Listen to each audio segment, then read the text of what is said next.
Good morning po sa ating lahat. Ako nga po pala si Novo Mariano ng Rowa Church. Nais ko lamang pong mag-share sa inyo ng isang mensahe mula sa ating Diyos. Alam mo ba kapatid na iniibig ka ng Diyos at siya may magandang plano?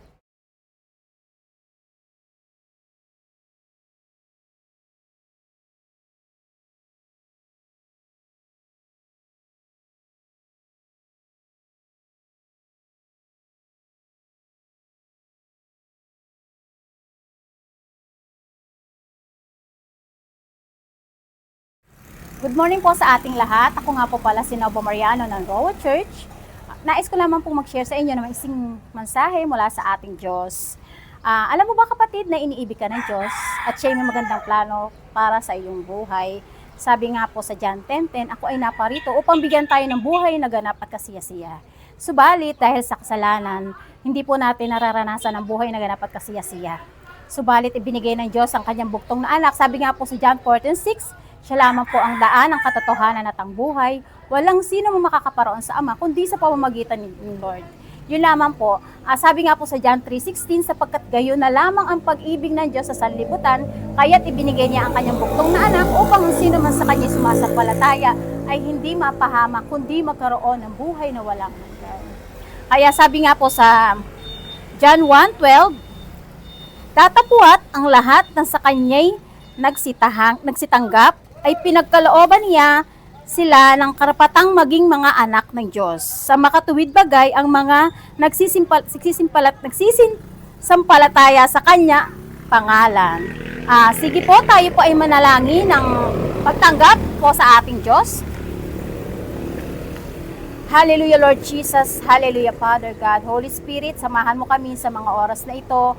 Kami po ay nagpapalinis sa banal mong dugo. Kung ano man po Lord yung nakikita mong karumihan sa puso, sa isip ng bawat isang nakikinig, nanunood ng bidyong ito ay linisin mo po kami ng banal mong dugo. In Jesus' name. Panginoong Jesus, ako po ay lumalapit sa iyo at nagsisisi sa aking mga kasalanan.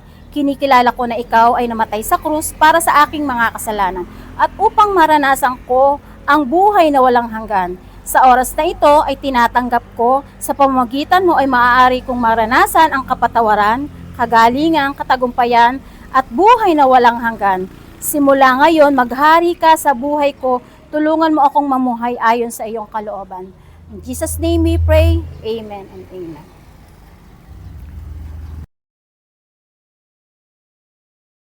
Mahal kita, sinasamba, sinasamba kita sa aking buhay ay ikaw ang nagbigay kahulugan, minamahal, sinasamba kita.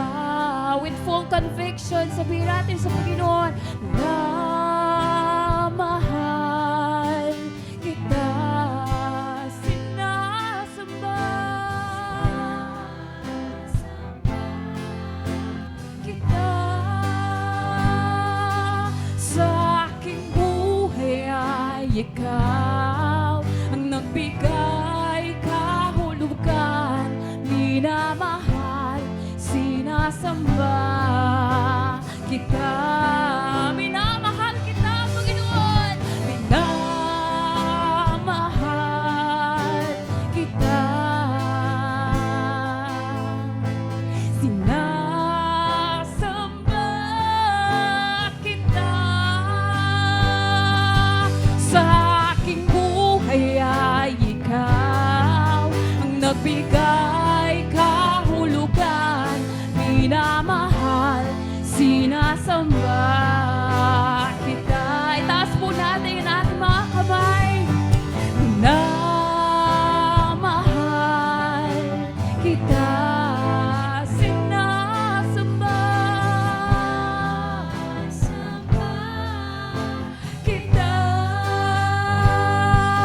sa aking buhay ay ikaw ang nagbigay kahulugan, minamahal, sinasamba kita.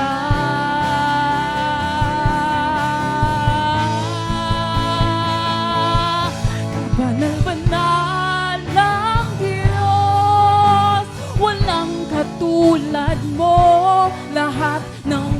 tuhod sa iyo ay luluhod. Lahat ng labi magsasabing ikaw lamang, Jesus, ang Panginoon. Kabanal-banal ng Diyos, walang katulad mo. Lahat ng tuhod sa iyo ay luluhod. Lahat ng labi magsasabing ikaw lamang, Jesus, ang Panginoon. Kabanal-banal ng Diyos, walang katulad mo.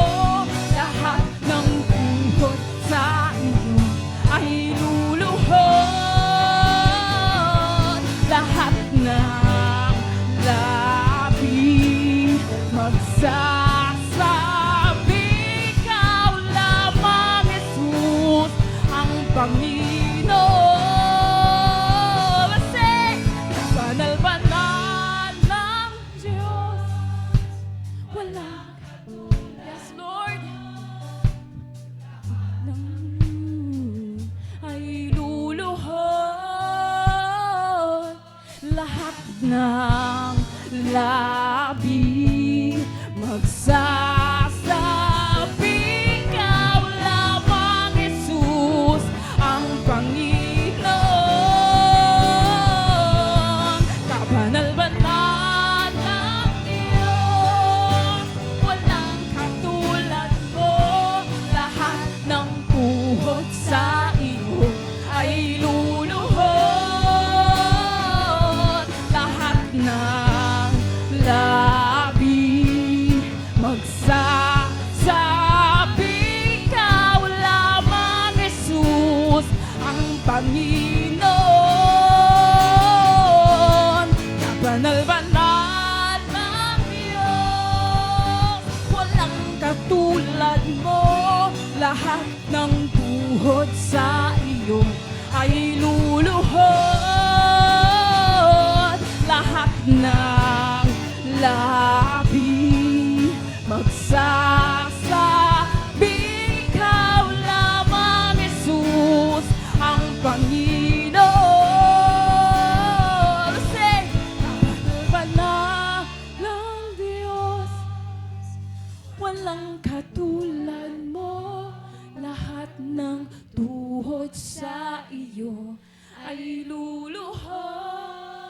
Give this time to worship. Lahat ng labi magsasabing ikaw lamang, Jesus, ang Panginoon. Kabanal-banal ng Diyos. Let's lift our hands to the Lord.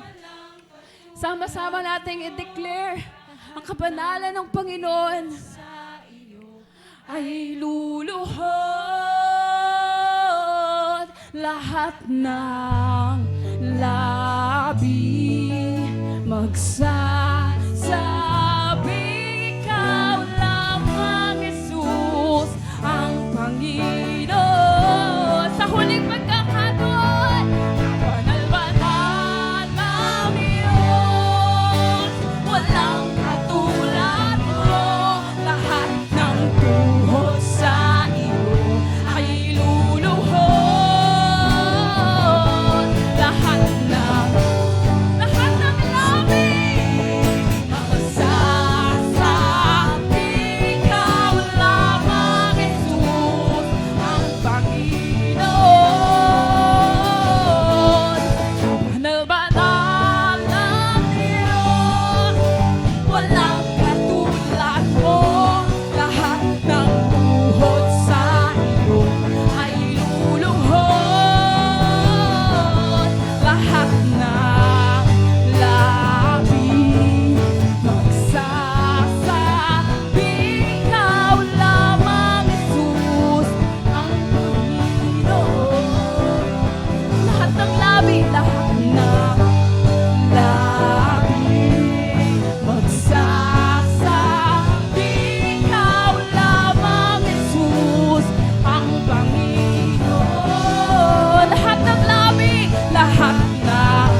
Hallelujah. Yes, Lord.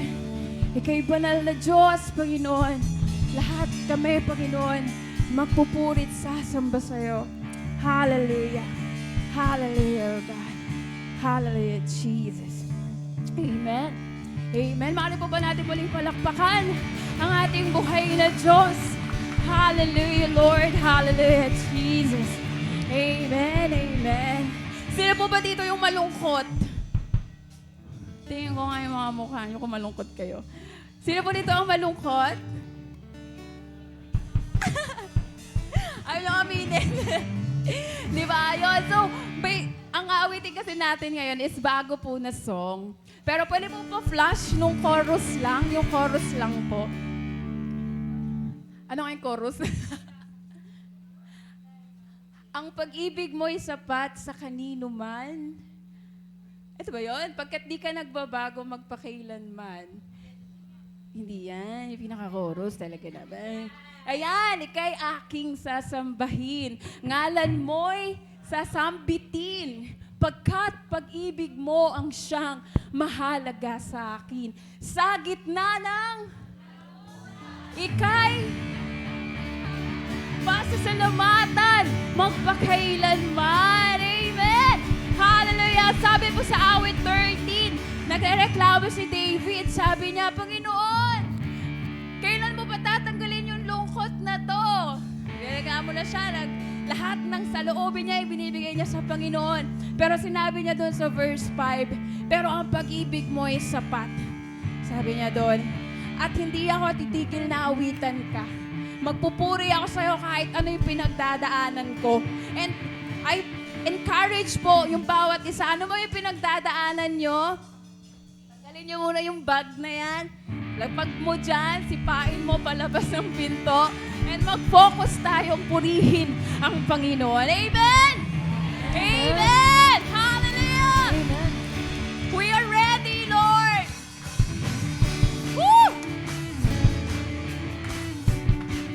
Hallelujah!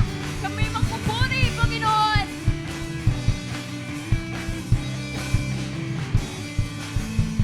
Pagpupuri at pagsamba, tanging sa'yo lamang.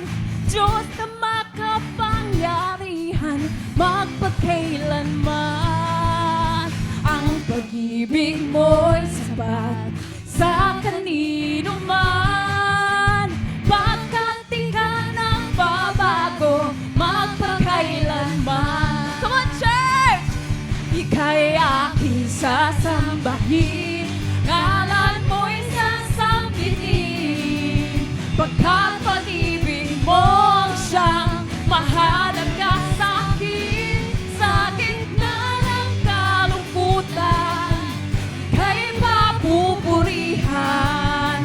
Pasasalamatan magpakailanman. Woo! Hallelujah!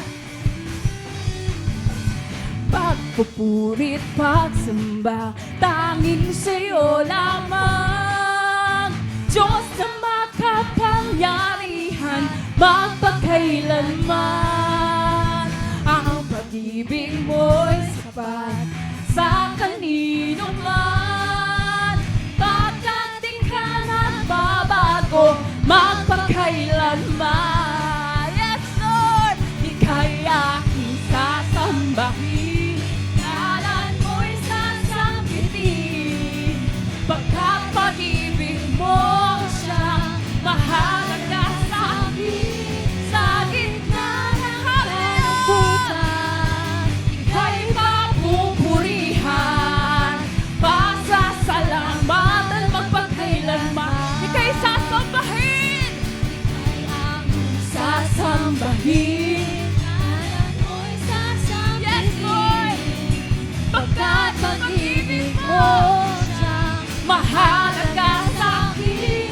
Sa gitna ng kalungkutan, ika'y papupurihan. Pasasalamatan magpakailanman. Sama-sama tayo! Ika'y aking sasambahin, ngalan mo'y sasambitin. Pagkat pag-ibig mo siyang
Masaya ba?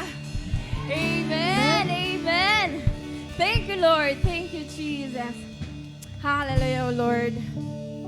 Hallelujah, God. Hallelujah, Jesus.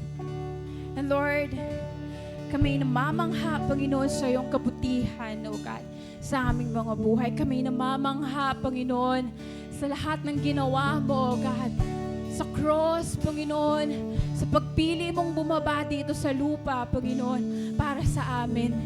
Hallelujah. And we will continue to declare how awesome, Panginoon, your work. Hallelujah, Jesus. Hallelujah. Ang Diyos na lumikha ng langit, ang Diyos na lumikha ng lupa, ang lahat tumawi sa himig ng langit.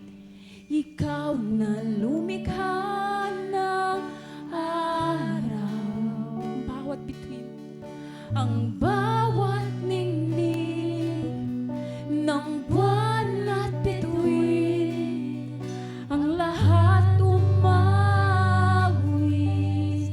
Kamangha-mangha, Panginoon. Kamangha-mangha ang iyong nilikha. Ang puso ko'y umaapaw. Ikaw na lumikha ng dagat, Panginoon. Ikaw na lumikha ng dagat. Mga punong nagbibigay kulay, mga imong umawi. Kamangha-mangha, kamangha-mangha ang iyong nilikha. Ang puso ko'y umaapaw. Kamangha-mangha, kamangha-mangha ang iyong nilikha. Ang puso ko'y umaapaw.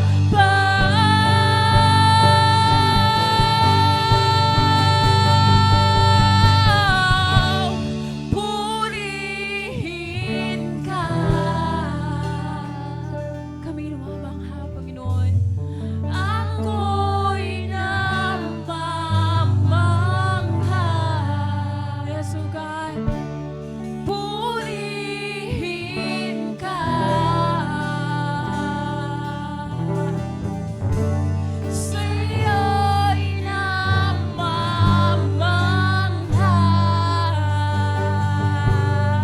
Yes, O Lord.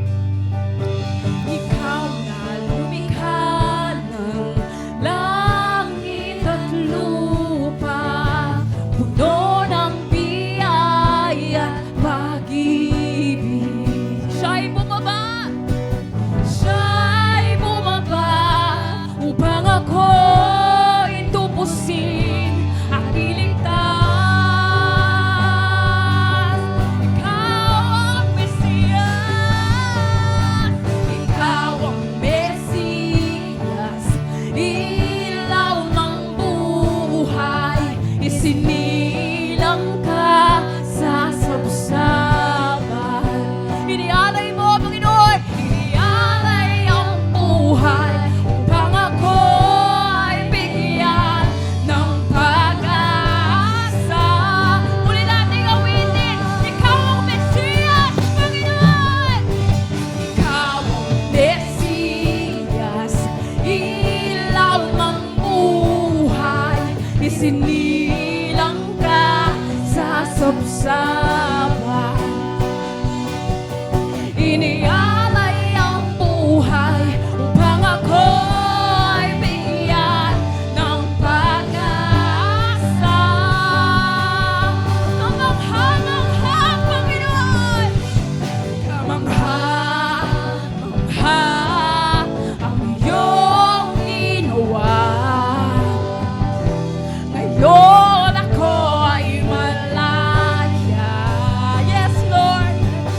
mangha, mangha ang iyong ginawa.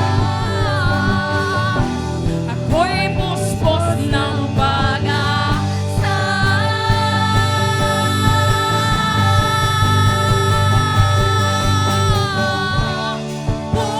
Purihin ka. O kami na mamangha. Ako'y namamangha. Purihin ka.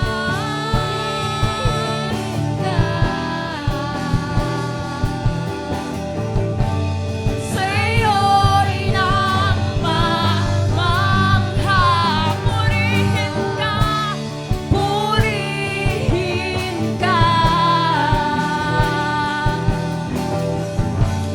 Ako'y namamangha. Purihin ka. Sa'yo'y namamangha.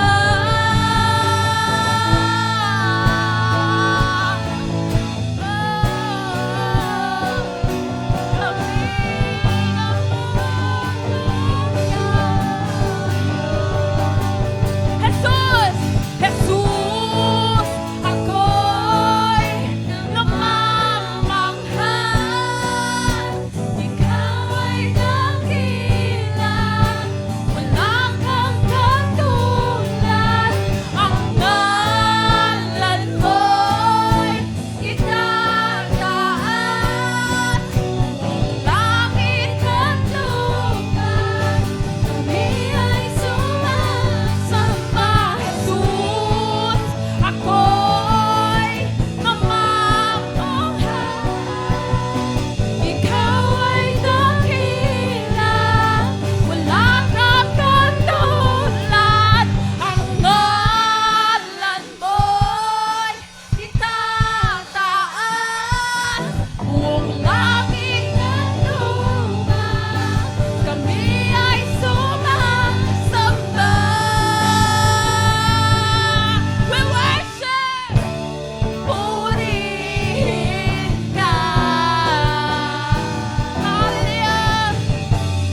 Ako'y namamangha.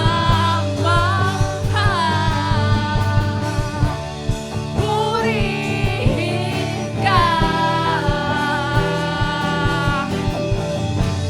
Sa'yo'y namamangha. Purihin ka. Purihin ka.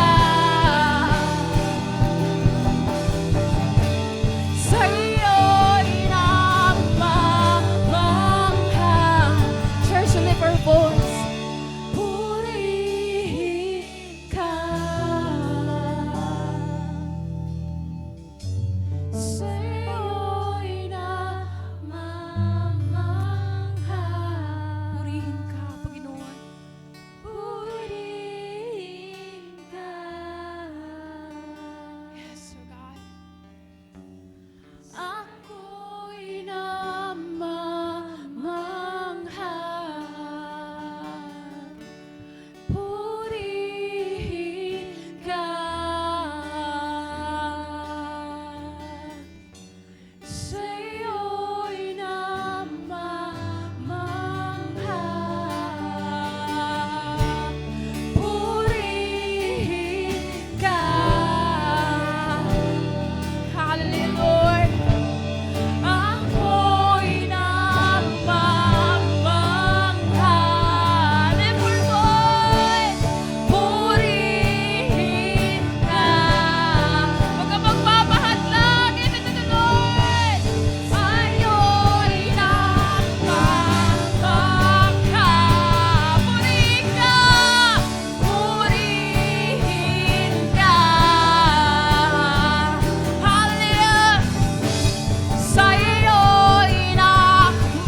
po share sa inyo yung verse na ito sa Matthew 6.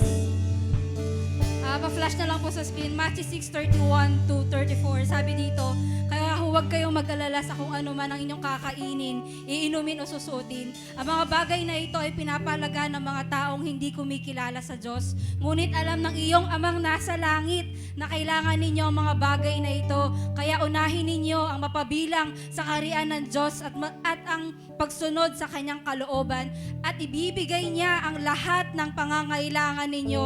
Kaya huwag na kayong mag-alala tungkol sa kinabukasan dahil ang bukas ay may sarili ng alalahanin. Sapat na ang mga alalahaning dumarating sa bawat araw natin. Kaya po gusto kong paalala sa bawat isa, ang Diyos po ay masyadong malaki para hindi po sagutin ang mga panalangin ng bawat isa sa inyo.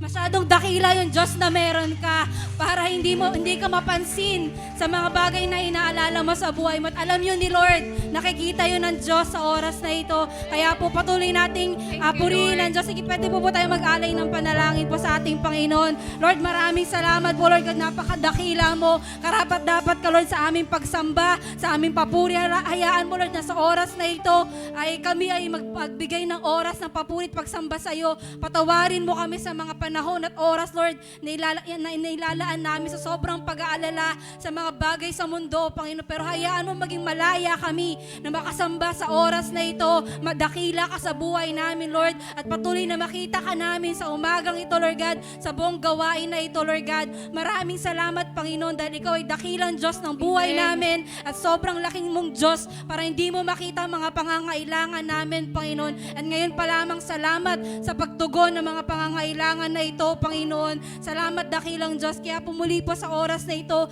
hayaan mo ding lapit namin ang aming bansang Pilipinas. Tinatawagan ko po si Sister Myra to pray for our country. Sige po, patuloy po nating ipanalangin ang ating bansa. Sige po, let's pray. Hallelujah, Lord.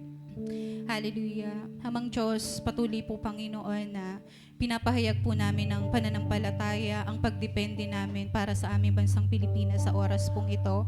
Hallelujah. Kami po, Lord God, ay nagkakaisa, Lord, para sa aming bansa, Panginoon. Hallelujah. Patuloy po, Panginoon, na humihingi po kami ng kapatawaran, Panginoon, ng pagsisisi, Lord God, para sa aming bansa, Lord God. Tunay nga, Panginoon, na hayag ang lahat sa iyo. Nakikita mo, Panginoon, ang lahat. At kung meron man, Panginoon, na masigit na nasasaktan sa nangyayari sa aming bansa, ikaw po yun, Panginoon. At Lord, sa oras pong ito, patuloy na namamagitan po kami, Lord, para sa aming bansa, Panginoon. Kung meron ka mang nakikita, Lord God, na nakakapaglungkot, nakakasakit, Panginoon, ng iyong damdamin, Panginoon, patuloy na humihingi po kami ng kapatawaran, Panginoon. Hallelujah, mula po, Panginoon, sa mga namumuno sa aming bansa, Lord God. Hallelujah, hinihingi po namin ito ng tawad sa iyo, sa mga mamamayang Pilipino, Panginoon. Patuloy po, Panginoon, na patawarin mo, Panginoon, ang bawat mamamayang Pilipino, Panginoon, sa pagsunod sa kung ano lamang ang gusto nilang sundin, Panginoon. Patawarin niyo, Panginoon, ang bawat isa, Panginoon, ang bawat Pilipino, Panginoon, na mas pinipiling gawin, Panginoon, kung alin, Panginoon, yung mali, Lord God. Sa oras pong ito, I pray, Lord, sa bansang Pilipinas, yung repentance heart, Panginoon, sa oras na ito. Dahil naniniwala kami, Panginoon, na kung hindi nila makikita, Panginoon, yung kanilang mga kasalanan, hindi rin sila makakabalik sa iyo. Lord, I pray and I declare, Lord God, na kung meron kang gustong ituro, Lord, sa bansang Pilipinas, I pray na gawin mo, Panginoon, hanggang sa makita nila, Panginoon, na ito'y kasalanan, Panginoon, na paglabag sa kalooban mo, Panginoon, in Jesus' name. I pray, Lord God, na yung kasamaang ito, Lord God, ay malantad sa mga panahong ito. Hallelujah, upang makita na ikaw ay dakila, Panginoon. Hindi ikaw yung Diyos na nagpaparusa, pero ikaw yung Diyos na nagbibigay ng pagkakataon kapag ang isang tao, Lord God, ay nagsisi sa kanilang mga kasalanan, Panginoon. I pray, Lord God, na gawin mong ganun yung mga puso ng tao, Lord God. I pray, Panginoon, na kagaya ng sinabi mo sa Ezekiel, Lord God, gawin mong malambot na puso, Panginoon, upang makita ka, Lord God, na hindi ikaw yung kalaban dito, Lord.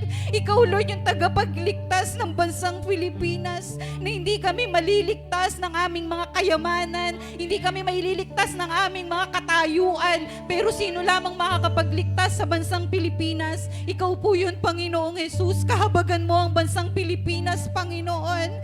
Ilapit mo sa iyo, Lord, ang bansang Pilipinas, Panginoon. Naniniwala kami sa sinabi mo din na hindi ka po bingi upang hindi mo marinig ang aming mga panalangin. At hindi po, Panginoon, maikli ang iyong mga kamay upang hindi kami abutin, Lord, sa oras pong ito. Pinapahayag namin, Lord God, yung pagtitiwala, yung pananampalataya, Panginoon, na ikaw lamang yung may kakayanan na bumago sa sistema ng bansang Pilipinas, Panginoon.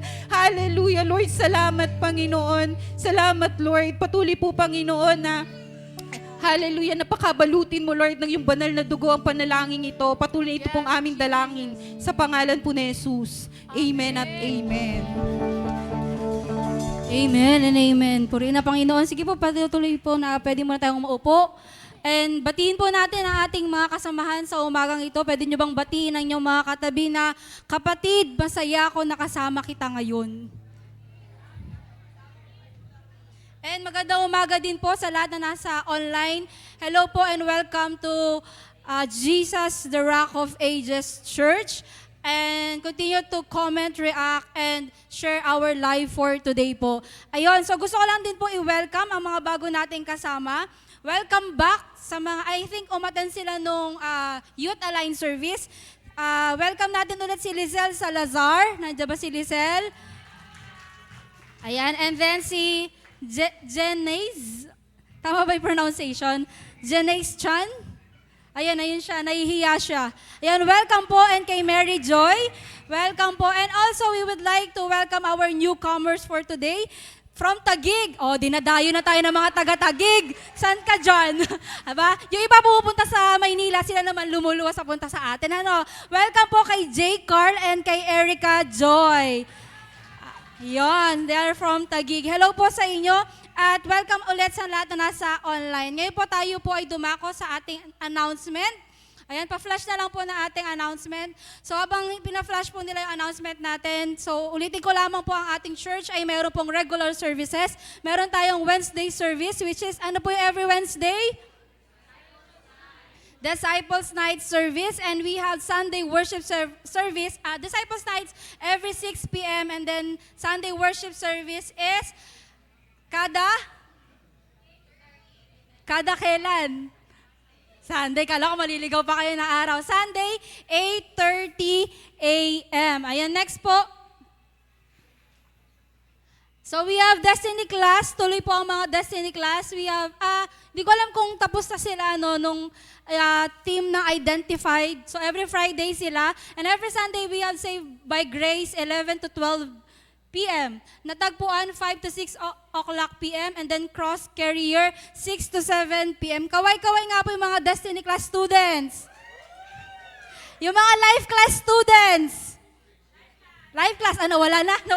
Nawala na. Life class students every after the service po. And sa mga bago po natin, wag muna kayong uuwi dahil meron pong mga magbibigay sa inyo ng special number. De, joke lang. May mga kakausap po sa inyo after ng service po natin. Yon sa mga bago po natin. Okay, and then next, we have special events. Next po. Okay, special event on April 17 to 19. Encounter na! Woo! Excited na ako. Excited na ako para sa kanila.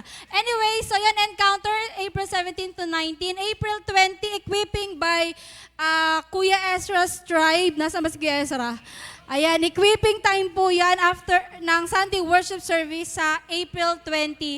And May 1, ayan, para sa kalaman po ng buong church, May 1 is our baptism, water baptism. Sino pa dito hindi pa nawabaptize sa water? Lahat?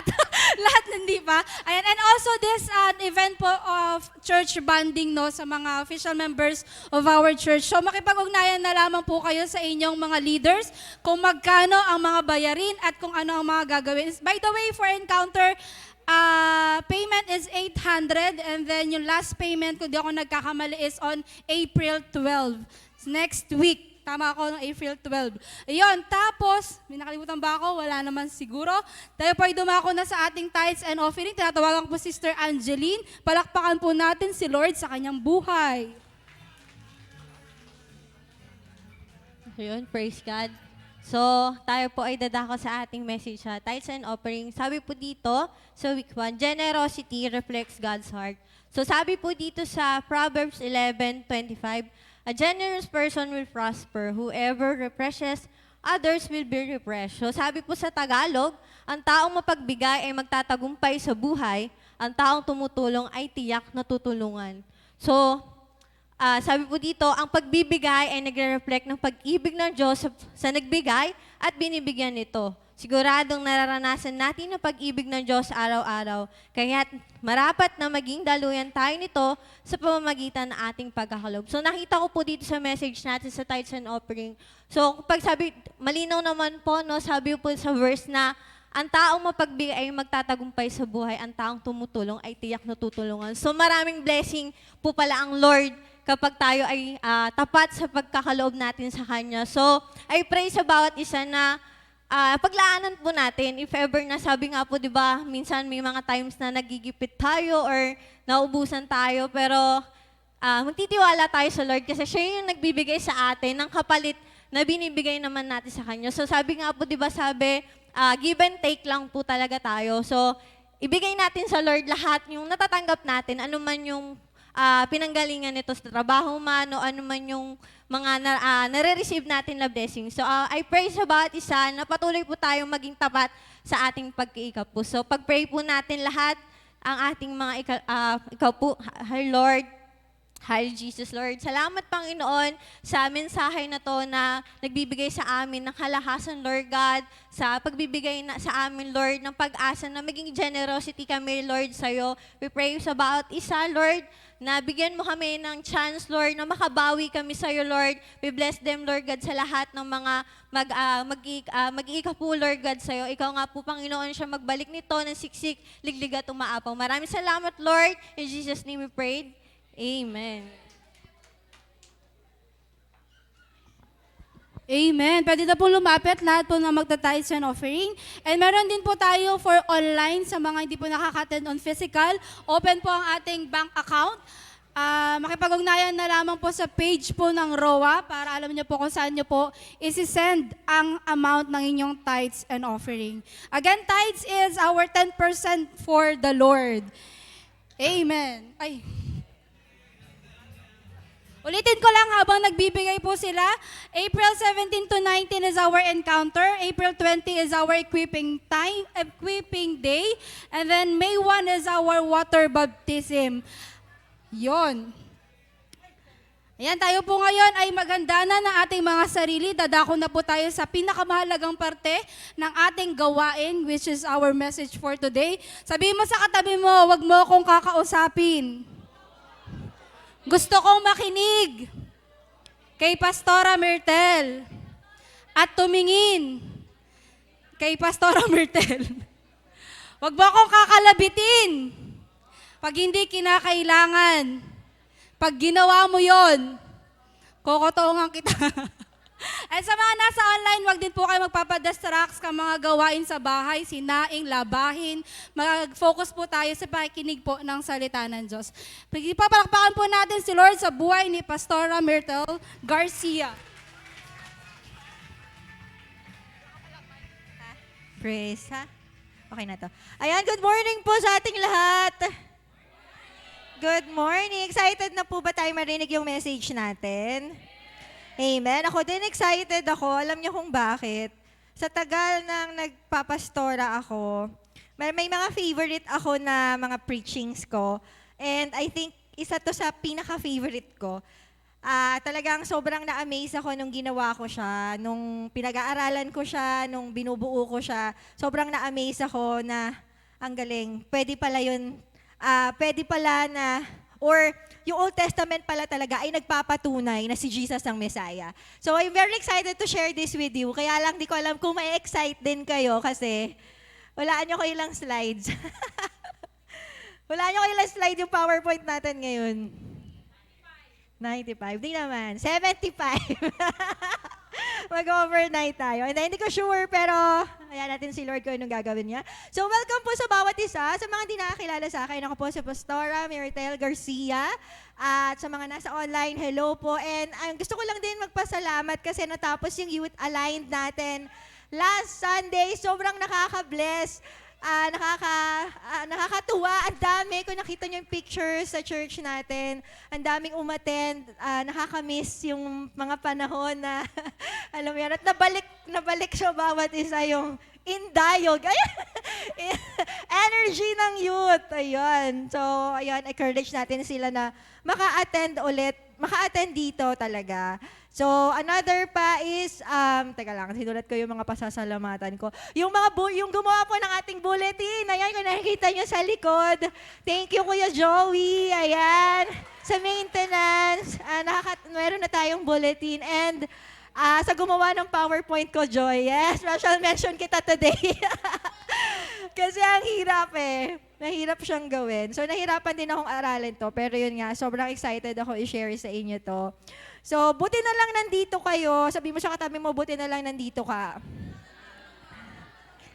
Sabihin mo sa kanya, huwag kang kukurap. Baka maiwan ka. Kasi sobrang, sobrang detailed niya yung ating message ngayon. So, sige po tayo lahat ay tumayo. Meron akong tanong dito para tingnan natin kung makaka-relate tayo sa message natin. Pastora, ano ba yan ha? Sobrang pinapa-excite mo naman kami. Tungkol saan ba yung topic natin for today? Kasi start pa lang to ng series natin. Ang title ng series natin ay One Messiah, Two Comings. Mamaya papaliwanag ko yon. Pero ito, para lang makita mo na kasali ka dito. Sino daw po dito yung nagdududa ka ba kung si Jesus nga ba ang Messiah? So siguro alam mo yon na si Jesus yung Messiah, pero sa dami ng mga katuruan ngayon, di ba, parang napapatanong ka, baka meron sa inyong gano'n na napapatanong ka na, si Jesus nga ba talaga yung Messiah? Bakit hindi si ganito, si ganyan, di ba?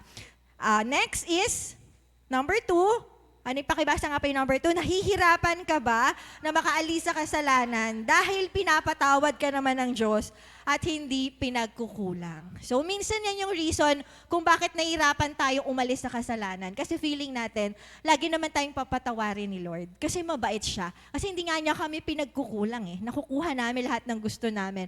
So, ang hirap umalis. Parang nakikita natin, yung sobrang grace ni Lord sa atin. So baka nandyan po tayo. Or number 3, ano yung number 3? Pakibasa po. Feeling mo ba ay hinusgahan ka na ng Diyos para maiwan o mapunta sa impyerno dahil paulit-ulit ka na lang sa kasalanan? Yung iba baliktad naman, hindi naman sobrang grace. Yung iba naman, ang alam naman nila na sobrang matuwid ni Lord na baka maiiwan na talaga ako. Lumalaban ako pero feeling ko sa sarili ko maiiwan talaga ako. Feeling ko mapupunta ako sa impyerno kasi sa dami ng mga ginawa akong kasalanan, alam kong mali yun, paulit-ulit ako. So ayan, yan yung mga possible na pinagdadaanan natin as a Christian or as a tao, as a bilang tao. Number 4, pakibasa po.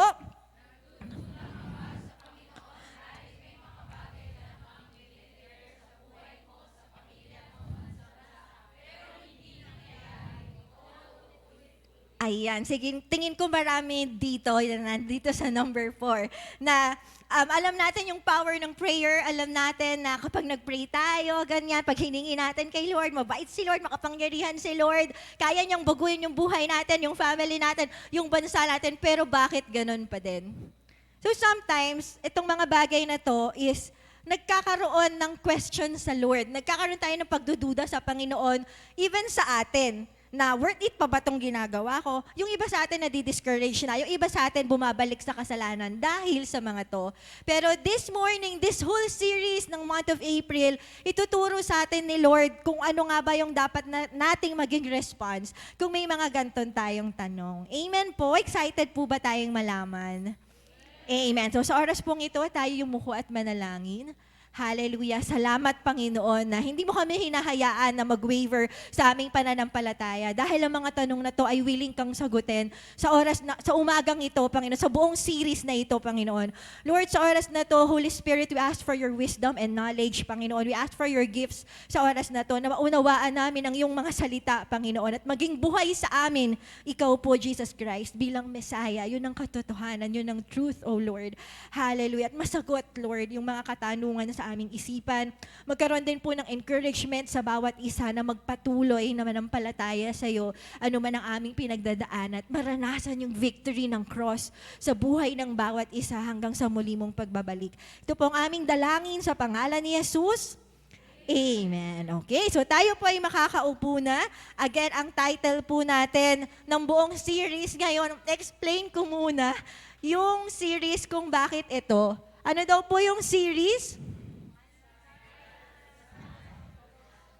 Ano daw? Ay, sorry. Yung series muna. Doon tayo magfo-focus. One Messiah, two comings. Ayan. Ito yung papaliwanag nating mabuti na ngayon sana. Buti na lang nandito kayo kasi para hindi ko na ito i-explain ulit sa mga susunod pa kasi ang haba niya kung i-explain ko ng paulit-ulit. Kaya buti na lang nandito tayo. Sa iba po, kung gusto nyong balikan or hindi nyo masundan pa rin, meron po tayong YouTube channel, Roa Church Official. Check nyo lang po doon yung mga messages natin. Lahat po. Ay, by the way, yung Facebook po natin ay 30 days na lang yung mga live videos. Kaya kung gusto nyong balikan, may mga series kayo na gustong ulit-ulitin, may channel po tayo. Anong channel po natin? Roa Church Official. Sabi mo sa katabi mo, parang di niya narinig. Roa Church Official. Okay, ayan. So, ulit, ang series natin ay pinamagatang One Messiah, Two Comings. Ilan yung Messiah daw po? Isa lang. Ilan yung pagdating niya dito sa mundo? Dalawa. Ayan, dalawa. One Messiah, two comings. So, tingnan po natin yung objective ng ating series. Series, One Messiah, Two Comings. Differentiate the two and not be deceived by false teachings. Mapag-iba ang dalawa upang hindi malinlang ng maling mga katuruan. Kailangan nating makita na kapag hindi natin naiintindihan that there's only one Messiah and two comings, madideceive tayo. So explain po natin yon. Ano yung mga teachings na pwede nating mapuntahan or ma-adapt kung hindi ito malinaw sa atin. Basahin muna natin yung truth. Sige po. Pakibasa po yung truth sa lahat ng nakakabasa. Yung tumutulala, tatawagin ko, ha? Ayan. Sige, basahin natin yung truth. Okay, truth.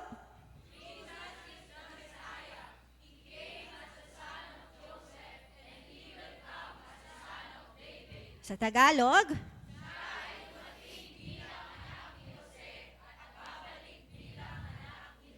ayan. So, yan yung dalawang klase ng pagdating ng Messiah sa mundo. By the way, sa mga di po nakakaalam ng Messiah, ang ibig sabihin ng Messiah ay the anointed one. Ano daw po meaning ng Messiah? Okay, sa Tagalog ay Mesias, yung kinanta natin kanina, di ba? The anointed one, siya yung pinili na maging tagapagligtas ng mundo. Kaya pag sinasabi natin Mesias, ano daw po ibig sabihin nun?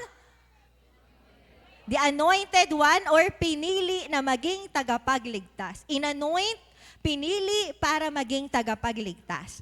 Nagagets po natin, yun yung meaning ng Messiah. Ngayon, yung pagbaba niya daw po dito sa mundo ay dalawa. Ilan daw po? Dalawa. Yung isa bilang anak ni Jose at yung isa bilang anak ni David. Okay? Yung isa daw po bilang anak ni Yung isa bilang anak ni David. Paki-flash nga po yung picture. Sino nakakilala kay Jose? Amen. Si Jose ay Joseph sa Old Testament. Joseph the Dreamer. Kilala niyo na siya? Amen. Hindi siya yung Joseph na tatay talaga ni Jesus na karpentero. Hindi po. Babalik tayo sa Old Testament. So, ang sabi sa propesiya, darating daw ang Mesiyas na anak ni Jose.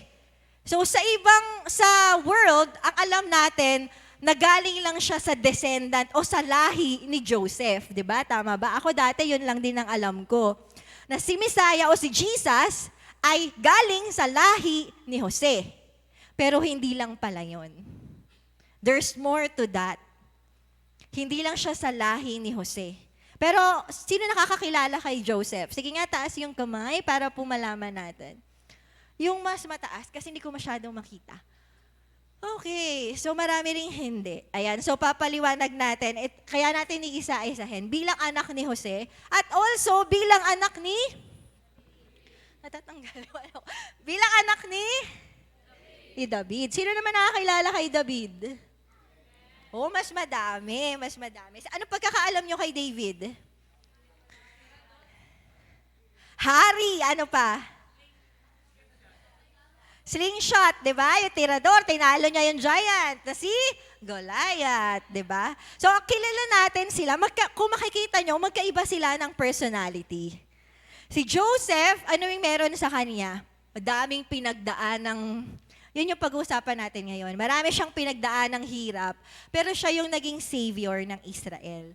Si David naman ay nag-grow, naging king, hanggang sa nagkakaguling Israel nung time na yon, pero kinonquer niya lahat at naging isang dakilang hari, si King David. Okay? So para mas maintindihan pa natin, I need help para mas ma-explain ko yung mga false teachings. Ito kasi yung truth. Paano kung iba yung paniniwala natin? So, kailangan ko ng tao. Si Moy na lang. Ayan, tumitingin ka pa sa gilid. Kaya si Moy, tsaka si Mark. Okay lang ba, Mark? May ginagawa kayo? May ginagawa ka ba? Tatayo lang dito. Okay, si Mark, pwede ka lumapit sa cross. Si Moy, may hahawakan siya. Nasaan yung request ko kanina? Ayan, pero nga ako, best. Kasi kunwari to, sword. Sword to sword. Ayan, okay. Sample, statwa ni David. Ayan! Yan! Okay. Si Mark naman ay si Joseph. Dito ka lang sa likod ng cross. Ayan, okay. So, ayan, nakikita natin, si Joseph, siya yung nagdurusa. Si David, siya yung king. Okay? Nakikita natin yung difference. Huwag kayo aalis dyan mahaba pa yung sabihin ko. Okay, so tingnan natin yung mga false teachings kapag hindi natin naintindihan.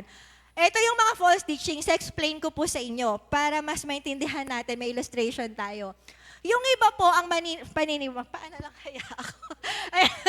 Yung iba ang paniniwala nila, there's only one Messiah and one coming. Ano yung paniniwala nila? Hindi pa dumarating ang Mesiyas. May mga taong naniniwala na hindi pa dumarating ang Mesiyas. Wala pang tagapagligtas, wala pa si son of Joseph, wala pa si son of David. So ano yun ang bunga nila? Hindi sila naniniwala kay Jesus. Kaya merong ibang mga religion. Judaism, alam niyo po yung Israelites sa Israel, yung iba sa kanila hindi naniniwala kay Jesus. They're still waiting, naghihintay pa rin sila sa isang Mesiyas. Nagkaroon din ng iba't ibang relihiyon, hindi sila naniniwala kay Jesus. So ano mangyayari kapag ganito yung belief natin? Sabi sa John 14:6, I am the way, the truth, and the life. No one can come to the Father but through me. So kung di sila naniniwala kay Jesus, saan sila pupunta? Ano mangyayari sa kanila? Yes po. Hindi sila maliligtas. Kasi si Jesus lang yung daan, katotohanan, at buhay patungo sa Ama. Nakikita po natin, mamaya explain natin kung meron man sa atin nandito, huwag ka mag-alala, papatunayan natin na si Jesus talaga yung Messiah. Amen? And then there's another false teaching. Ito naman, one Messiah, one coming. Then, para sa kanila, dumating na ang Mesiyas, pero siya lang. Bilang anak ni Jose lang. So ano yung pagkakaalam natin ulit kay Joseph? Marami siyang hirap na pinagdaanan. Napako siya sa krus, di ba? Mahal na mahal niya tayo. Nagdusa siya para sa atin. So ganun yung paniniwala nila. Hindi nila tinitignan siya as babalik na son of David na magja-judge, na magiging king. So ang nangyari, they treat Jesus as the Savior but not their Lord. Nagigets po natin? Kaya ang bunga, hindi nila siniseryoso ang pagpapasakop kay Jesus dahil mahabagin at mahal naman niya sila. Naniniwala sila there's only one Messiah, one coming, son of Joseph lang. Mahal sila ng Panginoon, patatawarin sila kasi nga napako siya sa krus para sa kanila. Nakuha po natin. So ang bunga nun, nagkakaroon ng hyper-grace mentality. Yung tao na yun, hindi nagsisisi sa kasalanan, feeling niya love siya ni Lord. Ano mangyayari sa kanya kung nagpapatuloy siya sa kasalanan? Hindi rin siya maliligtas. Nakuha po natin. Amen. There's another false teaching. One Messiah, one coming. Dumating ng Mesiyas, pero bilang, posing niya. Bilang anak ni David lang. So ngayon, hindi na nila nakikita yung ginawa ni Jesus para sa kanila. Ang feeling naman nila, si Jesus ay matuwid, huhukuman sila. At anong mangyayari sa kanila? Pakiramdam nila, hinusgahan na sila ng Diyos dahil di naman sila nakakasunod sa utos niya. So ano nangyari sa kanila? Feeling nila, condemn na sila, pupunta na sila sa impyerno, maiiwan na sila. Nakuha po natin kasi feeling nila, kailangan lahat ng utos niya kasi hari siya eh. So lahat ng utos niya kailangan gagawin. Hindi nila nakita na graceful din naman ng Diyos at nagpapatawad sa lahat ng nagsisisi. Napupunta naman sila dito. So, iyan yung mga tao na nagbabackslide totally. Kasi ayaw na nila. Feeling nila na-judge na sila. Nakuha po natin. At ano mangyayari kung ganun sila? Babalik na lang sila sa dati nilang buhay, magpapakalunod na lang sila sa kasalanan. Kasi hindi naman sila patatawarin ng Panginoon, hindi naman sila mahal, dahil paulit-ulit yung kasalanan nila. Ano yung mangyayari sa kanila? Hindi rin sila maliligtas. Nakuha po? Ang bigat, no? Nakikita niyo po ba na wrong mindset lang, wrong belief lang, mapupunta ka na sa impyerno, hindi ka na mararapture, maiiwan ka na, hindi ka na maliligtas. If we have the wrong mindset at hindi, o yung lie, yung pinaniniwalaan natin at hindi yung katotohanan. Okay po, nandyan pa kayo, naiintindihan nyo pa. Yung naiintindihan nga, mag-thumbs up sa mga nasa online. O yung iba, hindi nyo naiintindihan, ulitin natin. Sige nga po, thumbs up yung mga naiintindihan. Okay. Sa mga hindi naiintindihan, balikan nyo na lang yung YouTube, di ko na ulitin. Okay, makinig tayo mabuti. Ito na yung panghuli, one Messiah, one coming. Meron pa, si Jesus ang Messiah, pero dumating na siya bilang anak ni Jose at anak ni David. Ang paniniwala naman ng iba, si Moy, dumating na siya bilang anak ni David at bilang anak ni Jose. So, ibig sabihin, wala nang babalik. Pag bumalik siya, wala na, enjoy na, walang judgment. So ngayon na silang dalawa. At ano mangyayari sa kanila? They will, declare and prophesy, pero wala namang nangyayari. Ngayon na yung kingdom. Kung naririnig nyo yun, kingdom now, heaven on earth. Ewan ko lang kung ano yan. Or nandito, kung di man yung term na yun, pero nandito na si Lord bilang hari, pinatawad niya tayo sa mga kasalanan natin at nandito na siya bilang hari.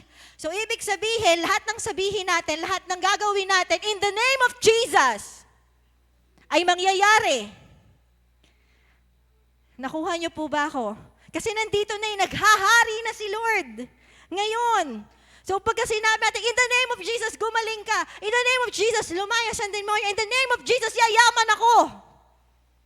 Mangyayari lahat yun. Kasi nandito na ang hari. So ano mangyayari? Kapag yung tao na yun ay hindi nangyari yung pinagpe-pray niya.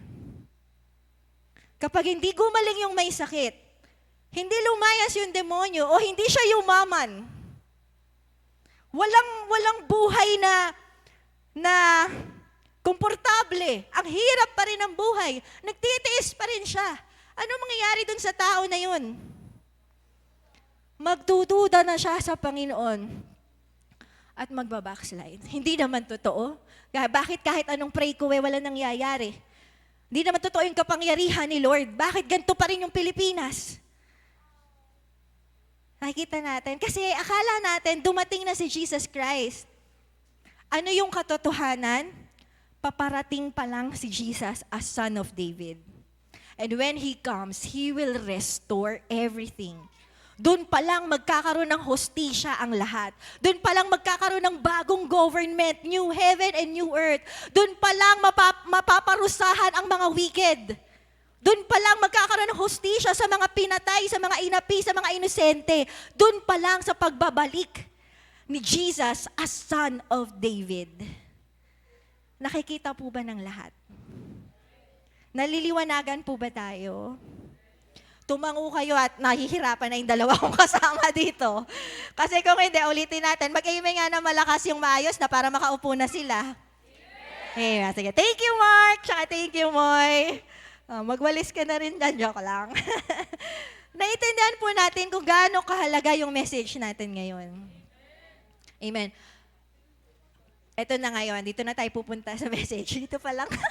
Dito na tayo sa message. Pastora, ito naman. Paano mo po patutunayan na si Jesus talaga ang Messiah?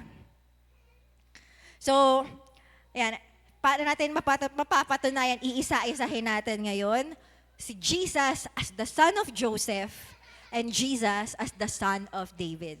Doon tayo kay son of Joseph, medyo magtatagal. 2 weeks to, or 3, kung di ko matapos ngayon. And then another week for Jesus as the son of David. So, sino gustong makita si Jesus bilang son of Joseph ngayong umagang to? Amen. Alam niyo po kung paki-flash po ang ating picture, Hamashiach ben Yosef. Sa Rabbinic literature, ito yung point na sinasabi na si Jesus ang Messiah, the son of Joseph. Hindi ko lang to tinuturo dito. Ano ba pa to? Pinagtuturo mo sa amin? Hindi. Sa Israel, tinuturo din po ito. Jesus is the son of Joseph. Hamashiach ben Yosef. Ano daw po?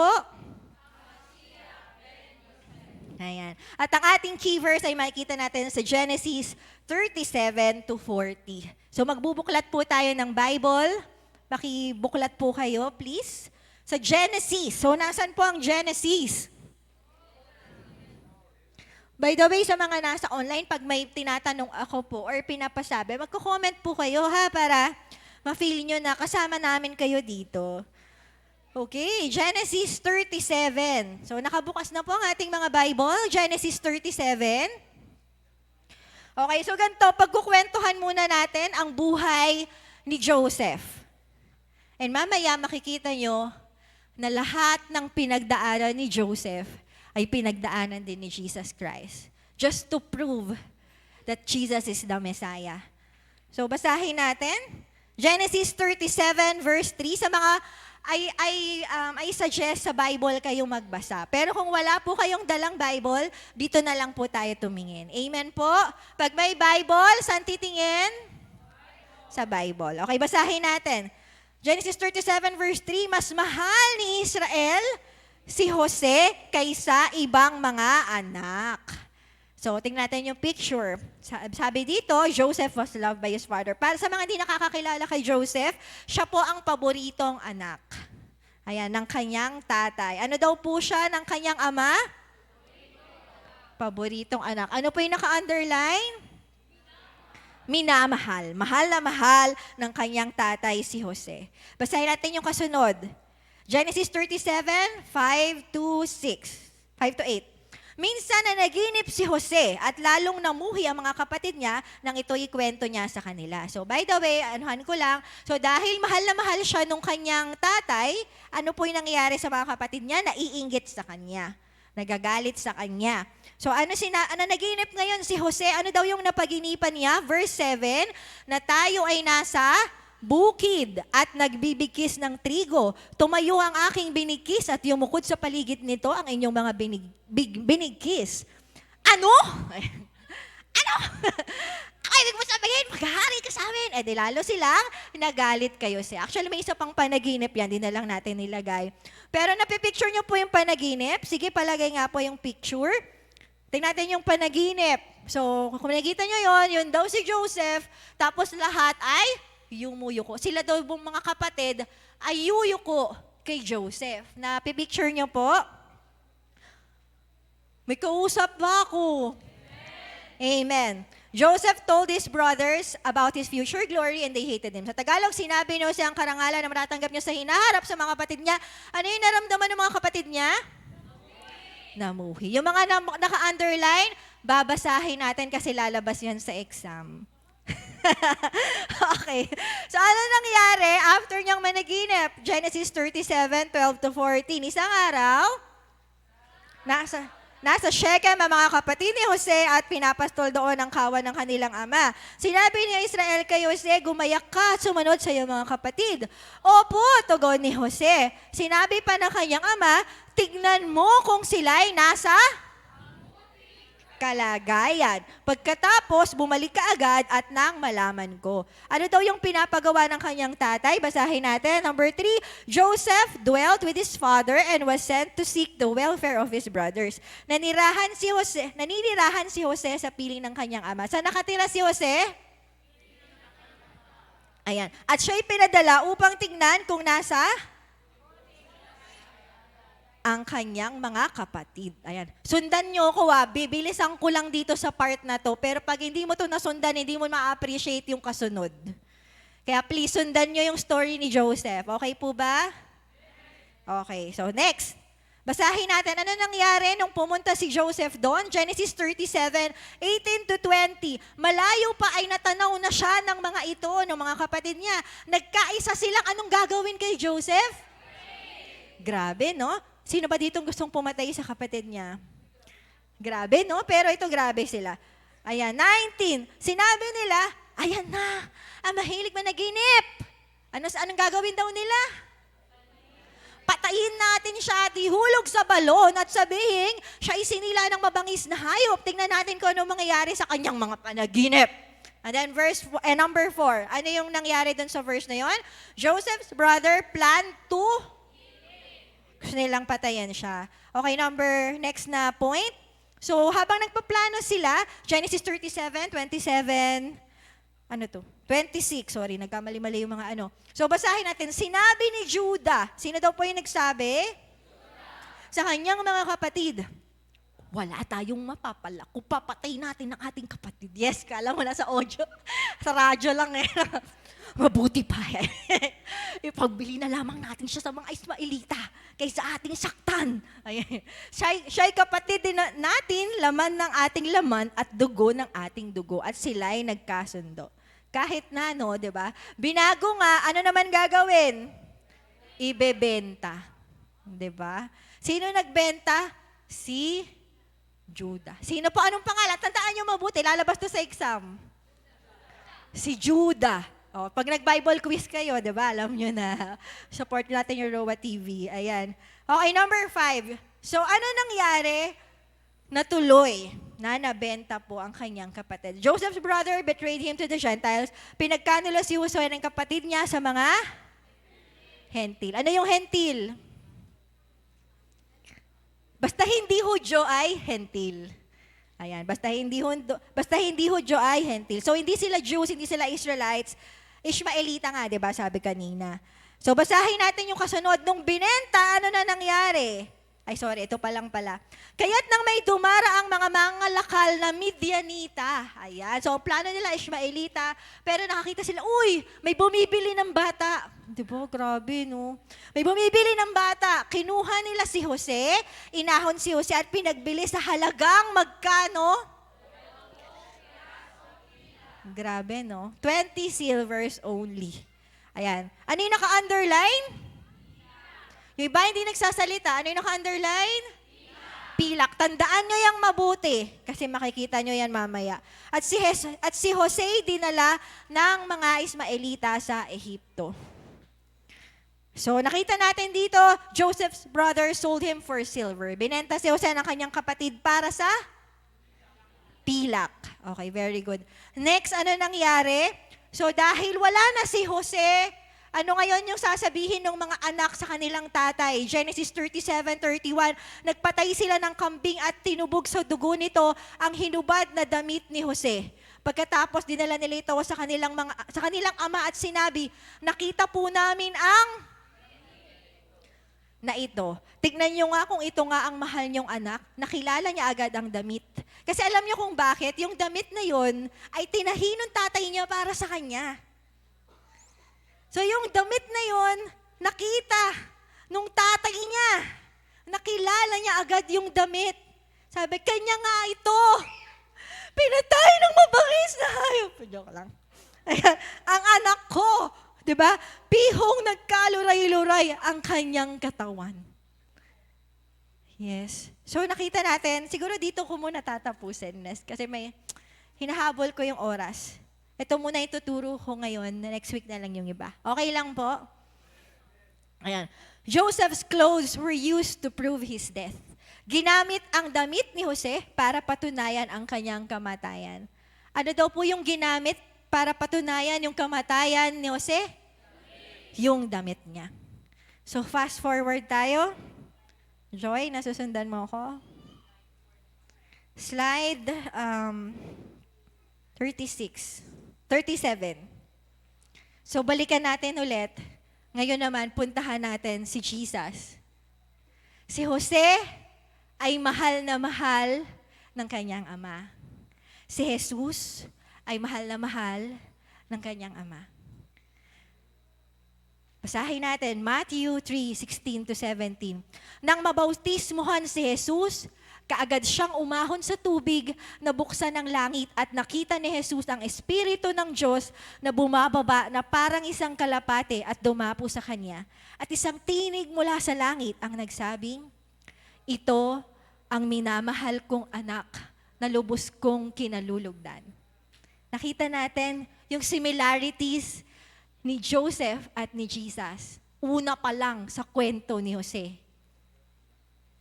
Pangalawa, Jesus told his brothers, kagaya ni Jose, sinabi ni Jose yung mangyayari sa kanya sa future sa mga kapatid niya. Pero anong naramdaman ng kapatid niya? Namuhi. Tama. Namuhi sa kanya. Again, Jesus told his brothers about his future glory and they hated him. Sino yung mga kapatid ni Jesus? Yung mga Hudyo. Tandaan po natin, Jesus is a Jew. Nung nasa mundo pa lamang siya. Ano daw po si Jesus?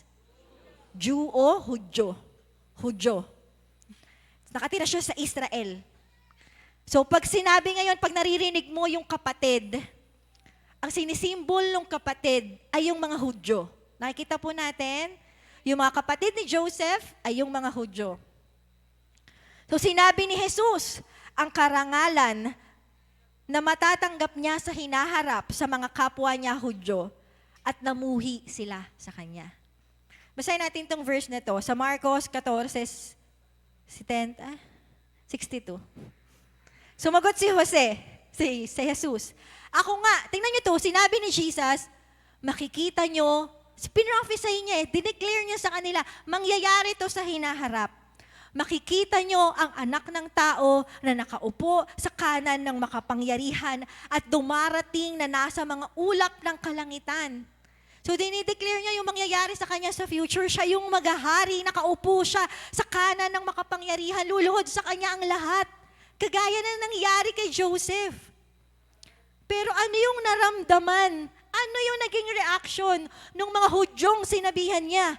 Pinunit ng pinakapunong pari ang kanyang kasuotan at sinabi, kailangan pa ba natin ng mga saksi? Narinig niyo ang kanyang paglapastangan sa Diyos. Ano ang inyong pasya?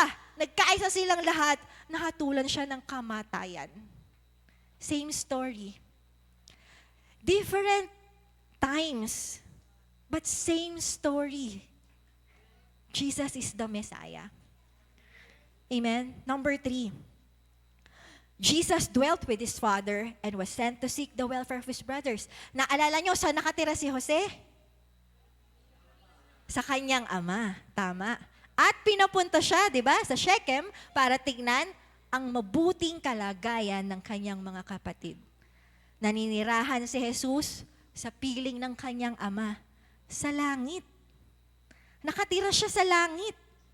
At siya'y pinadala dito sa lupa upang tignan kung nasa mabuting kalagayan ang kanyang mga kapatid.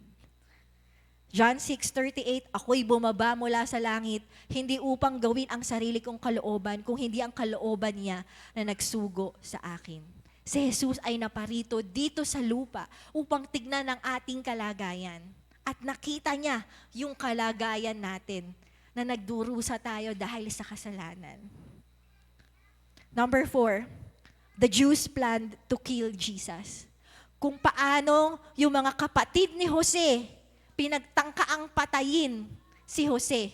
Si Jesus din ay pinagtangkaang patayin ng mga Hudyo.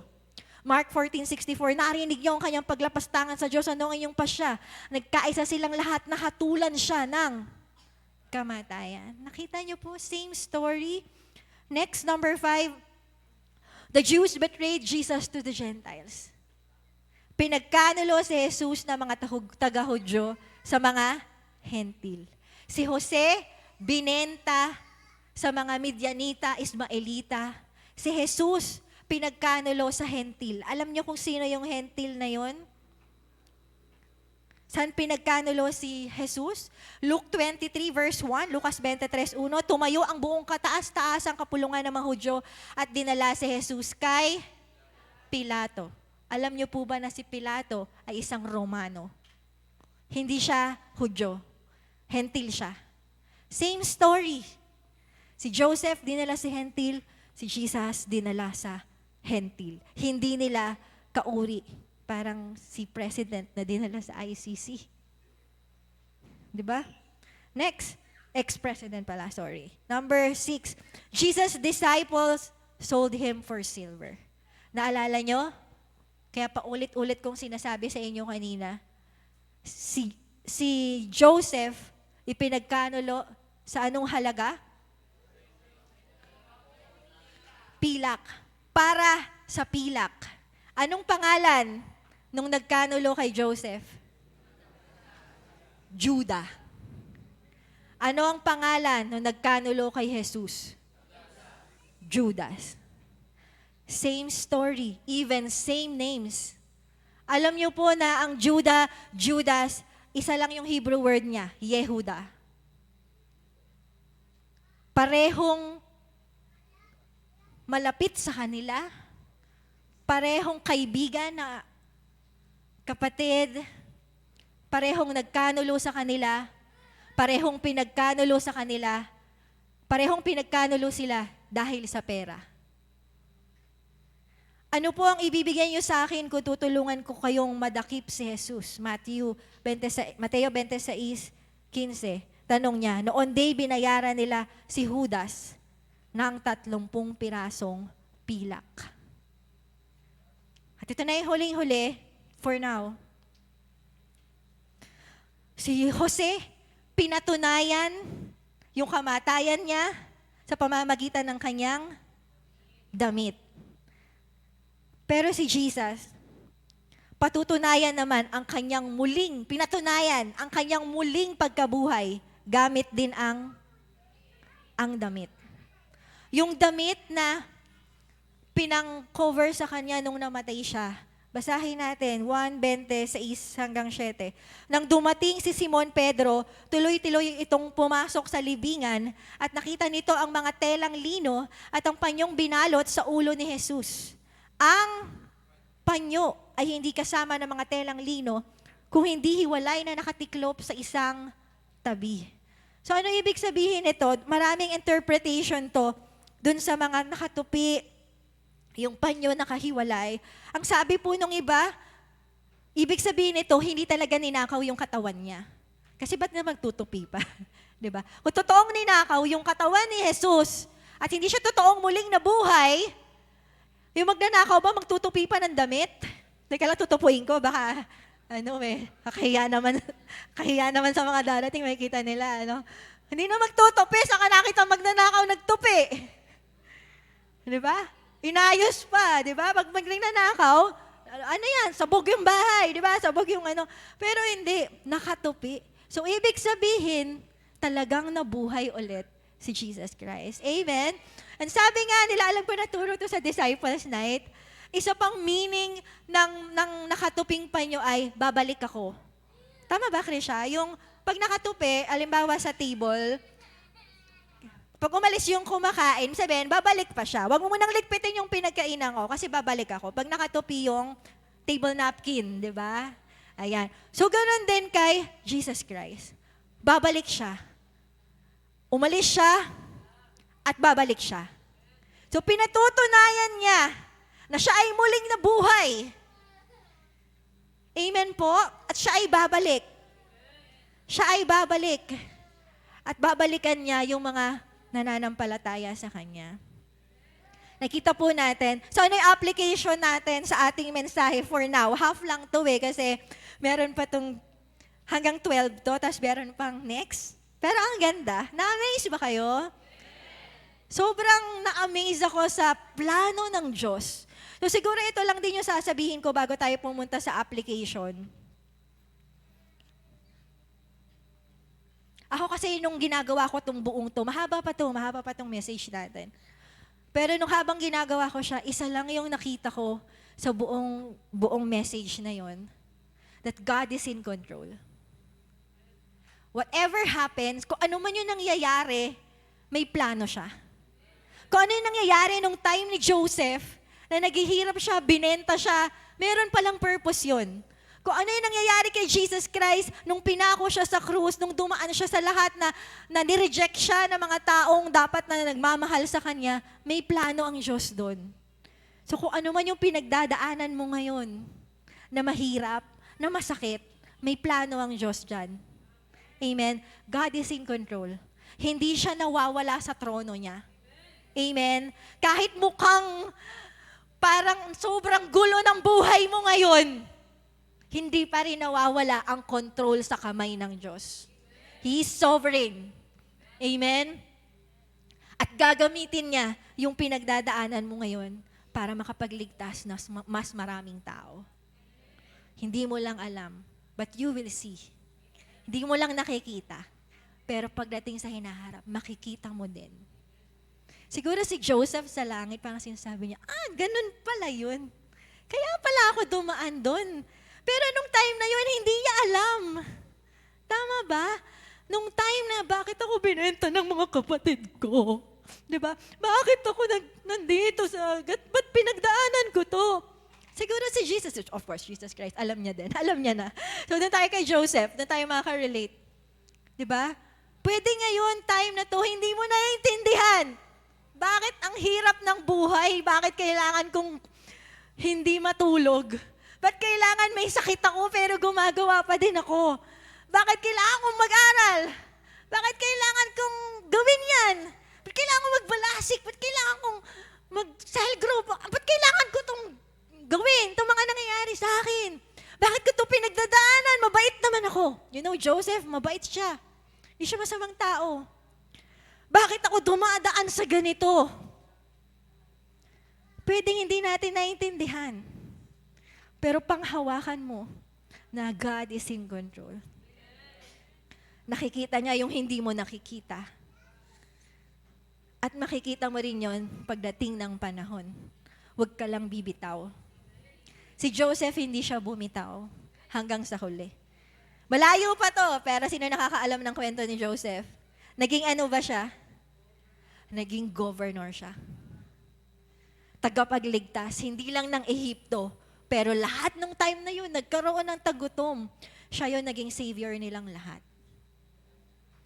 You might not understand now, but someday you will. Amen? Amen po? So ang application natin,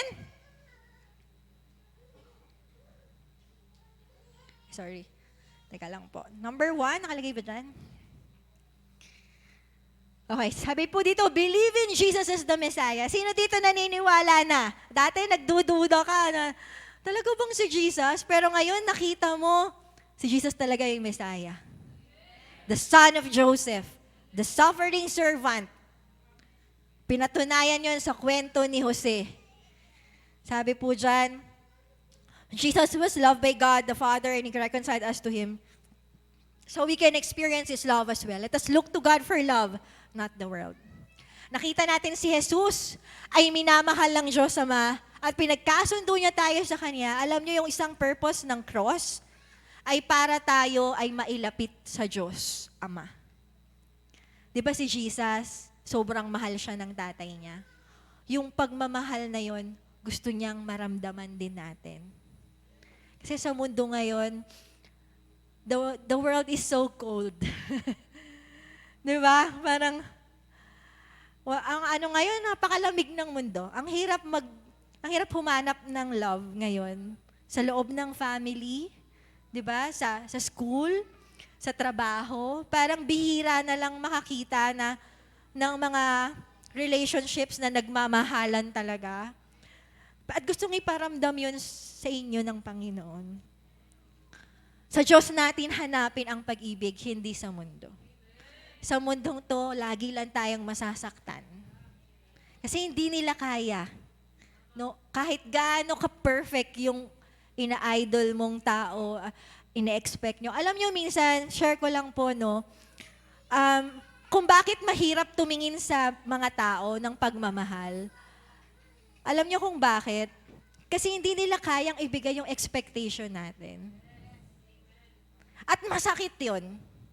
Kaya tayo nasasaktan. Uy, mukhang may tinatamaan dito, ah. Ay! Ang lakas, ah! Ang lakas. Alam mo kung bakit sobrang sakit? Sino dito sobrang nasasaktan? Uy, meron dami, ah. Alam mo kung bakit? Kasi akala mo kaya niyang ibigay yung hinahanap mo. Nag-e-expect ka. Kasi tatay ko siya eh. Kasi nanay ko siya eh. Kasi ate ko siya eh, kuya ko siya eh. Kasi pinsan ko siya, kasi tita ko siya eh. Kasi lolo ko siya, lola ko siya eh. Kasi kapatid ko siya eh, dapat mahal niya ako eh. Kasi anak ko siya eh, tama. Tama, di ba? Naghirap ako para sa kanya eh. Di ba? Ano pa ba? Ano pa ba yung mga hugot niyo? Boss ko siya eh, pinagliling ko ng asawa ko siya eh. Lalo na yung mga mabait ka naman, tapos di ba, binibigay mo naman yung hanggat makakaya mo. Tapos bakit tayo nasasaktan? Kasi nag-e-expect tayo sa isang bagay na hindi naman nila kayang ibigay sa atin. Wag natin silang masyadong asahan. Alam mo, kasi kahit gusto nila, kunwari tayo naman yon yung ine-expectan, hindi rin natin maibigay. Kasi tao lang din tayo eh. 'Di ba? May umiiyak, no? Sorry na. God loves you. 'Di ba po? Tao lang din kasi tayo. 24 hours lang meron tayo. Ito lang yung lakas natin. Ito lang yung pera natin. Hindi natin kayang, kung pwede lang, hati-hatiin mo yung katawan natin. Dito ka, dito yung kabila, yung paa mo doon, 'di ba? Hindi naman pwede. Minsan naiinis ka rin, nagagalit ka din. May mga tampo-tampo ka din. So, yung hirap eh. So, saan tayo lalapit? Sa Diyos. Amen? At yun ay naging posible dahil kay Jesus Christ. Pwede natin palakpakan si Jesus. Amen. Sino naman sa atin nakakaranas ng pagmamahal ng Diyos Ama? Amen. Buti na lang. Kaya kanina naiyak din ako. Oo, tatay. Wag gano'n, naiyak ako. Kaya kanina, naiyak ako dun sa part ng yung nagbigay ng pag-asa. Ano ba yun? Yung kanta natin. Ikaw ang Mesiyas. Ano yun? Yung may pag-asa na lyrics. Ilaw ng buhay. Yung may pag-asa. Ika'y dumating upang ako'y magkaroon ng pag-asa. Tama ba? Oo. Oo. Ayun. Doon ako talagang sabi ko, nakita ko yung buhay ko, sabi ko, paano na lang kaya kung hindi namatay si Jesus, kung hindi ko siya nakilala? Baka siguro nag-suicide na lang ako. Di ba? Parang sobrang overwhelming talaga ng buhay ngayon. Di ba? Sa last days na to, nakakalunod. Pero buti na lang may Jesus tayo. May hope tayo. Amen? Meron tayong pag-asa na magiging maganda pa rin ang lahat. Magiging mabuti pa rin ang lahat kasi kasama natin ng Diyos. Amen po. Thank you, Lord. Ayan, sige, dito na nga natin tapusin. Next time ko na ipapalabas yung kasi yung mga kasunod. Meron tayong communion. So, sa umagang ito, sino po sa atin yung nakita mo talaga si Jesus ngayong umaga? Gusto mo siyang mahalin, gusto mo siyang sambahin, gusto mong, Lord, patawarin mo ako sa mga kasalanan ko. Gusto mong ibigay sa Kanya yung karapat-dapat sa Kanya. Amen. So ngayon, lalo na po, sige tayo po tayong lahat. Lalo na po ngayon sa mundo, no, ang dami nang hindi kumikilala kay Jesus Christ. Pero alam nyo, natutuwa ang Panginoon pag kinikilala natin siya. Alam nyo kanina, magkukwento lang din ako habang piniprepare ng ating ushers yung mga communion materials natin. Kasi kung napapansin nyo, di ba, minsan pag worship time, sumisingit-singit ako, di ba? Parang umeepal ako. May pinapasabi si Lord, ganyan. O, nakikinig po ba? Sige, mamigay na po tayo habang kukwento ako dito. So, ganon. Pero kanina, alam nyo yung yung nasa heart ko, tinatanong ko si Lord, sabi ko, Lord, anong gusto mong pagawa? Meron ka bang gusto ipasabi? Meron ka bang gustong gawin namin? Wala. Alam mo gusto ng Lord? Tanong niyo po sa akin, ano? Gusto ko lang kayong marinig na sumasamba sa akin. Kaya sabi ko kanina, nakatingin sa akin si Joy. Pas, tama pa Joy? Joy, pas, ano gagawin ko? Nakita ko yung mga mata niya. Sabi ko lang, sabi ko, di ba? Bridge lang, di ba? Tapos ganun lang, hi lang, sige lang, sambahin lang natin si Lord. Kasi the Lord is pleased with our worship. Merong kanta yung, yung sabi doon? Yung nalulugod si Lord sa praises. You inhabit the praises of your people. Alam niya yon. Natutuwa ang Lord. Naninirahan siya sa worship, sa praise ng mga tao na nananampalataya sa Kanya. So sa oras pong ito, meron tayong gagawing commitment is to live a life of worship to our Messiah. Pwede po ba yun? Amen. Na mamuhay tayo. Kasi nandun na lahat eh. Pag nagdesisyon ka na, Lord, yung buhay ko maging buhay ng pagsamba sa'yo, maging buhay na nagde-declare na ikaw yung Messiah, magagawa mong talikuran yung kasalanan. Amen. Magagawa mong lumaban kapag nahihirapan ka. Amen ba? So sige po. Ayan, kung meron na tayong mga tinapay at saro, pwede pong paki-flash yung ating verse sa Matthew.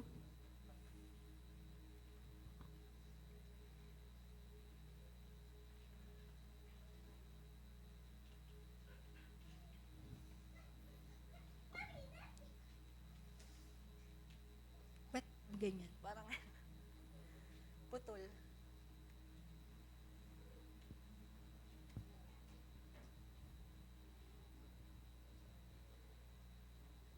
Matthew 26.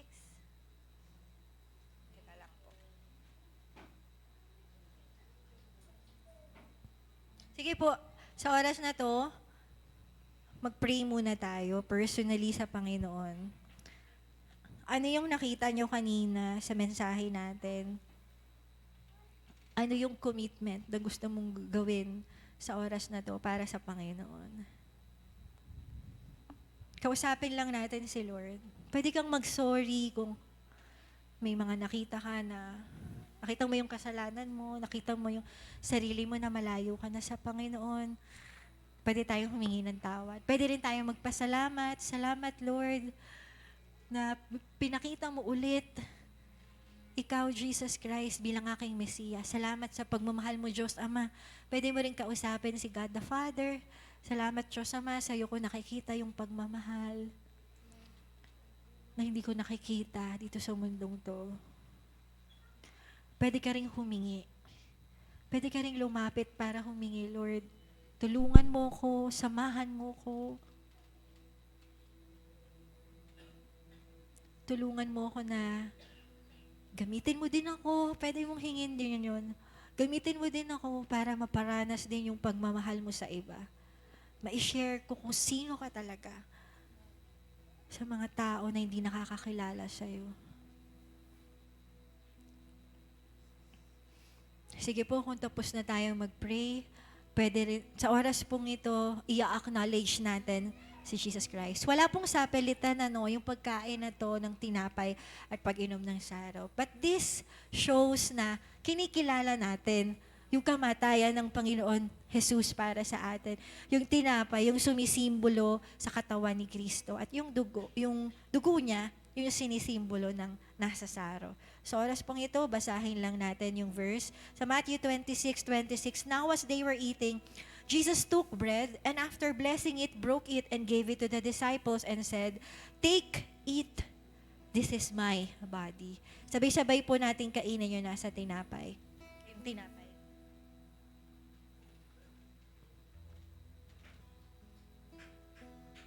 Thank you, Jesus. Salamat po sa iyong katawan na nabayubay sa krus para sa amin. Verse 27, And he took a cup, and when he had given thanks, he gave it to them, saying, Drink of it, all of you, for this is my blood of the covenant, which is poured out for many for the forgiveness of sins. Bago po tayo uminom, kung meron man sa inyo na babother ka pa sa mga kasalanan mo in the past, know na sa pag-inom mo ng saro, ay nililinis ka ng kanyang banal na dugo, pinapatawad, at binibigyan ng kapangyarihan para sa susunod ay mapagtagumpayan mo na yon at malakaran mo yung buhay na nagtatagumpay kasama siya. In Jesus' name. Sige po, sabay-sabay nating inumin ng nasa saro.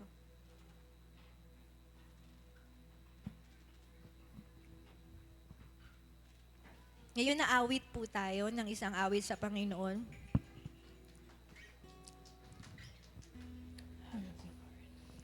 Sabi ko nga sa inyo kanina, nalulugod si Lord sa ating pagsamba sa Kanya. Itong lyrics na to, nandito na lahat eh.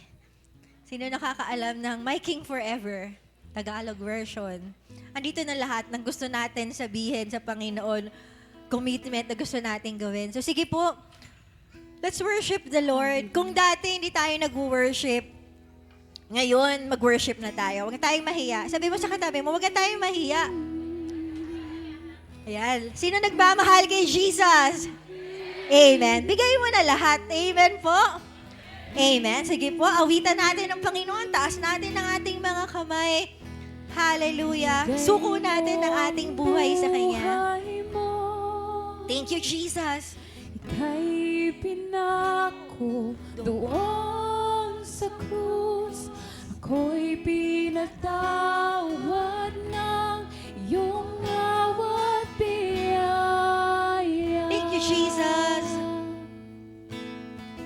Ikaw ang kayamanan ko. Yes, Lord. Tanging dahilan ng buhay ko sa Diyos na karapat-dapat, buhay ko'y iaalay. Purihin natin ang Panginoon. Papuri sa kataas-taasan, papuri sa aking tagapagligtas, purihin ka, Jesus, Hari ng langit, Hari ng buhay ko. Hallelujah. Oh, Thank you, Lord. tuan ng puso ko'y iyong binuksan dahil hawak mo ang susi sa walang hanggan. Pagkat ika'y namatay at nabuhay muli. Amen. Papuri sa kataas-taasan. Tanggapin niyo, Panginoon, ang aming awit sa iyo. Papuri sa aking tagapagligtas. Purihin ka, Jesus, Hari ng langit, Hari ng buhay ko. Papuri sa kataas-taasan. Papuri sa aking tagapagligtas. Purihin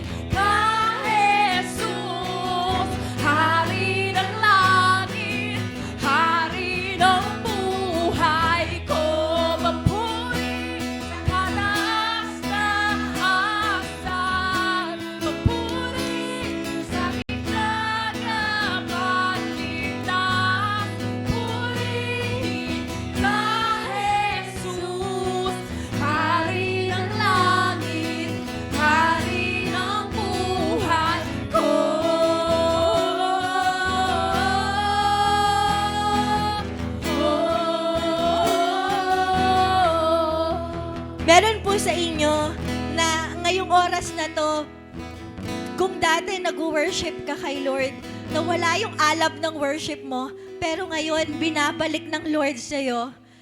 Kino-confirm lang ni Lord yon. Meron sa inyo ngayon na binabalik niya yung fire ng worship. Yung totoong worship na galing talaga sa puso, galing talaga sa spirit.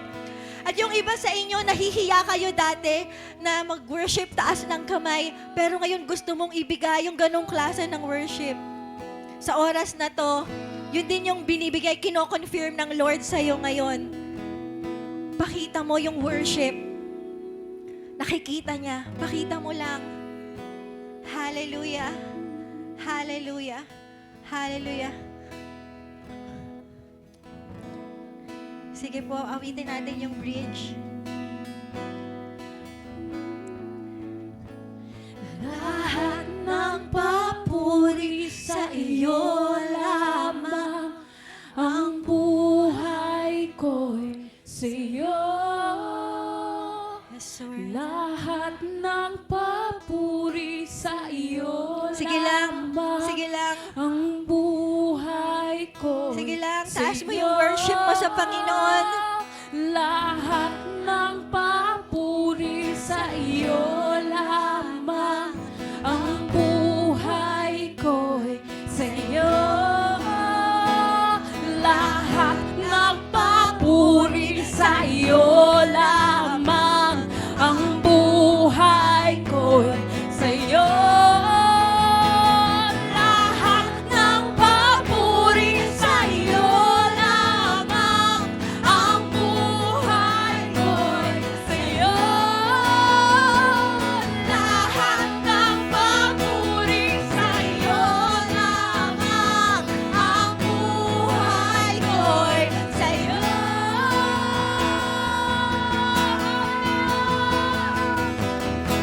Papuri sa kanastaan. Amen. Papuri sa aking tagapagligtas. Purihin ka, Jesus, Hari ng langit, Hari ng buhay ko. Papuri sa kanastaan. Papuri sa aking tagapagligtas. Purihin ka, Jesus, Hari ng langit, Hari ng buhay ko. Papuri sa kanastaan. Papuri sa aking tagapagligtas. Purihin ka, Jesus, Hari ng langit, Hari ng buhay ko.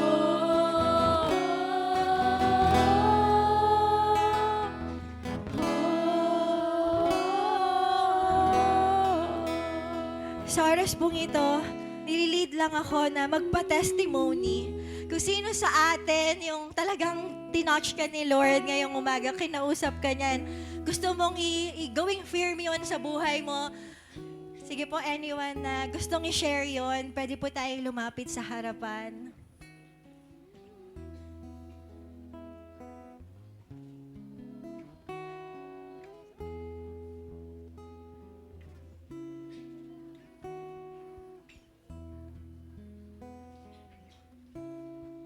Praise God. Gusto ko lang mag-testimony, papuri sa aking tagapagligtas.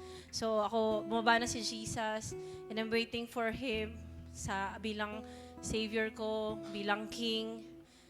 And gusto ko i-testify na talaga ialay yung buhay ko kasi niligtas na niya ako. And I will wait. I testify na magpagamit sa Kanya, i-worship siya hanggang dulo, hanggang dumating siya. Praise God. Thank you, Lord.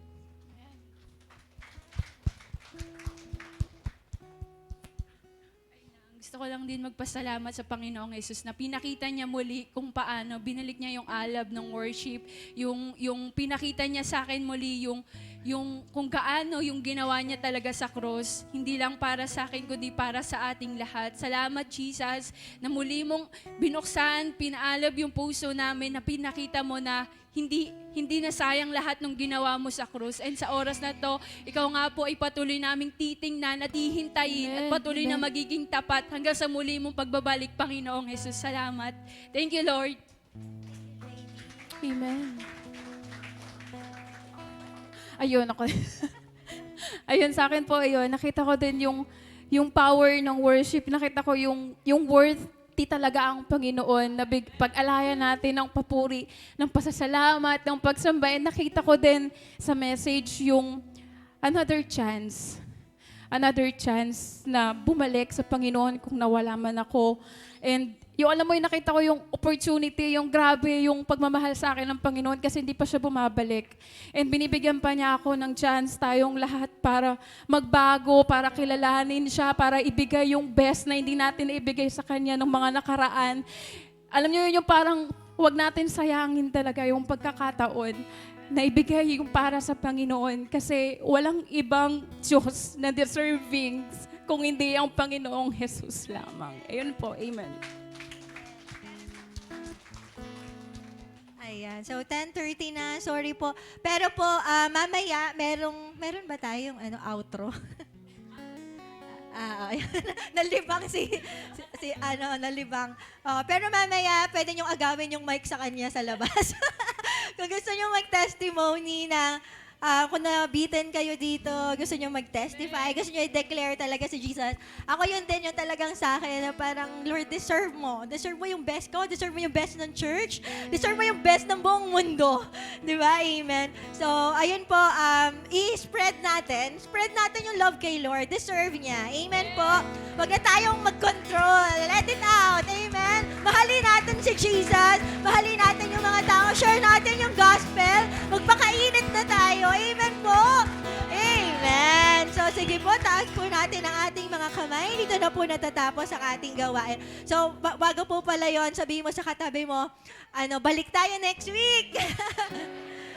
Bitin. Number 7 pa lang tayo. Number 1 pala yung application. Marami pang i-reveal si Lord sa atin. So, sige po, taas natin ang ating kamay. May the Lord God, Yahweh, bless you and keep you. Make His face shine upon you and be gracious to you. Leave His countenance upon you and give you shalom. At ang pag-ibig ng Diyos at ang kapayapaan na nagmumula kay Heso Kristo at ang pakikisa ng banal na Espiritu ay sumating lahat at ang lahat ay magsabi ng Amen! Thank you, Jesus! Ayan, God bless po. Shalom! And mag-picture muna po tayo bago umuwi. Ayan. Mamaya, gawin niyo yung mic kay Ate Krisha. Ay, sorry, ito pala. Ayan, so live na po siguro tayo. Outro na. Maraming salamat po sa natapos nating gawain. And syempre, grabe yung message natin na talagang bumalik na si Jesus as our Messiah. And He will come back very soon as the Son of David, as our King, as Picture our lang po. Lord. Okay, Ayan. 1, So sa oras na to, maraming 2, salamat po sa 3. mga nakasama natin online. Isa pa po. 1, 2, 3, Jesus. Please to drop your Alright. testimony God bless down po sa below. bawat isa. Lahat kayo, kung ilan man po kayo dyan. Eh sa lahat po ng first timer, sa lahat po ng first time umattend sa church, may iwan lang po tayo. Testimony. Pa-assist na lang po kung sino po yung VIP sa VIP. Pa-assist po yung ating mga... Ayaw, share din siya ng kanyang testimony, may clear. Ayaw po si Sister Joanna Joanna Centeno. Alright, sorry. Hello po, thank you.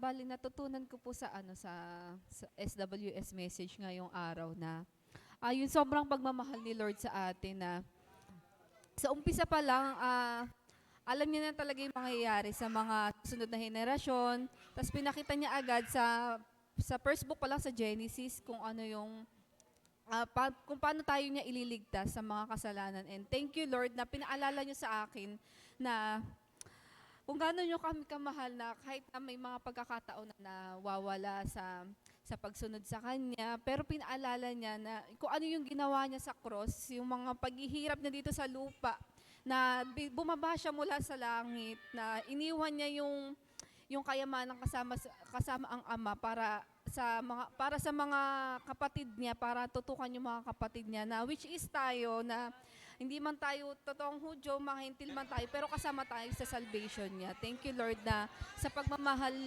sa sobrang pagmamahal niya sa atin na binuwis niya yung buhay niya para maligtas tayo sa kasalanan at muli siyang babalik na pinaalala niya na magpatuloy tayo sa kabanalan na dahil siya ay muling babalik. Ayun. Thank you, Ana. Kasi pwede na tayo bumalik. Maraming salamat po. Ayan, ang ganda na share ni Sister Joanna, no? Very clear and na-remind tayo ulit kung ano yung message kanina. Praise God. So again, no, na-encourage namin kayong lahat, no, please, na mag-testimony kayo. Kung hindi man dito sa page natin, plus sa mga kakilala natin, sa timeline natin, sa kung saan pa man, no, share natin na bumalik na dumating na si Jesus as our Savior and He will come back as our King. Amen? And yun nga, thank you Lord kasi binalik tayong lahat ng Lord sa pag-ibig niya na dati pa lang pala, no, planado na yung salvation para sa atin. Thank you Lord. At tiniis niya yung lahat na tinapos para sa atin. So yun lamang po, again, in-encourage namin kayo na mag-attend sa ating physical service, no, and mag-message lang po kayo sa ating page para po maging part tayo ng core group natin. Ayan, ang mga cell groups, ganyan, para po maging official tayong member ng church at magkaroon kayo ng family, no? Welcome ka. Ayan. Welcome po kayong lahat sa ating church. Jesus, the Rock of Ages Church. So yun lamang po, maraming salamat and nag-uwian na po sa church natin. So next week, sabi mo sa comment, aaten ako sa physical next week. Ay, ulit, aaten ako sa physical church next week. Ay, sige po, maraming salamat and goodbye po sa ating lahat. God bless. Bye-bye!